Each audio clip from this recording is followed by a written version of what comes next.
শহরের রাজনৈতিক পরিবেশে উত্তেজনা ছড়ালো প্রতাপগড় ব্রিজের সামনে।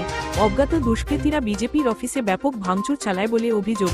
অফিসের ভেতরে টাঙানো প্রধানমন্ত্রী ও মুখ্যমন্ত্রীর ছবি ছিঁড়ে ফেলা হয়। পাশাপাশি অফিস চত্বরে দাঁড়িয়ে থাকা বেশ কয়েকটি বাইক ভাঙচুর করা হয়। ঘটনার খবর পেয়ে দ্রুত ঘটনাস্থলে পৌঁছায় পুলিশ বাহিনী। এলাকা ঘিরে রেখে পরিস্থিতি নিয়ন্ত্রণে আনা হয়। এই ঘটনার নেপথ্যে কারা রয়েছে এবং কী উদ্দেশ্যে এই ভাঙচুর তা জানতে তদন্ত শুরু করেছে পুলিশ। ঘটনাকে কেন্দ্র করে শহর জুড়ে চাঞ্চল্য সৃষ্টি।